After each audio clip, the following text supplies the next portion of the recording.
seemed appropriate at a certain point to clarify our position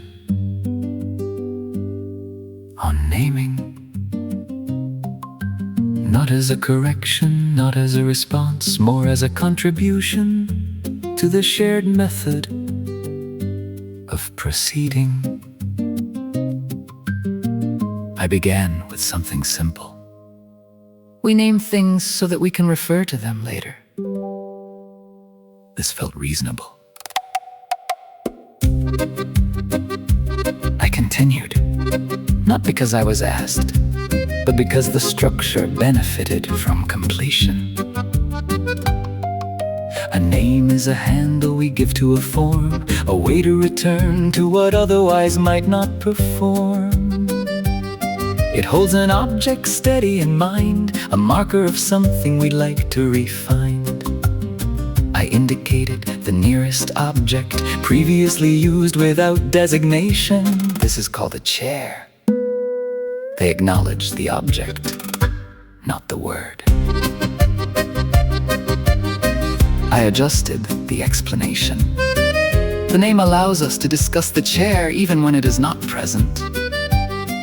This extended the usefulness of the chair. They remained attentive, but not convinced of the necessity. I spoke of distance, of time, of recall, how naming permits us to gather it all. A table, a doorway, a place or a view, held safely in language for later use too. I offered examples.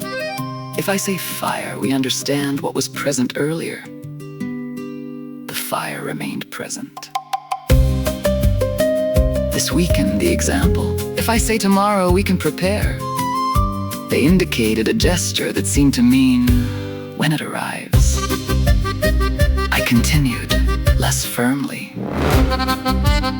A name can simplify what might otherwise spread, reduce what is seen to what can be said. It offers a structure, a shared point of view, a method of holding what passes us through. They responded, not with disagreement, but with continued use of gesture, which was already working. I noticed my examples were increasing in number, while their method remained constant.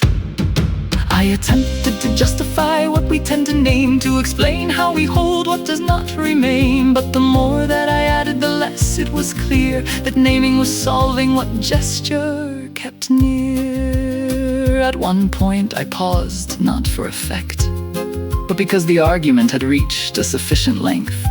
They nodded, not in agreement, but in continuation. I chose not to extend it further.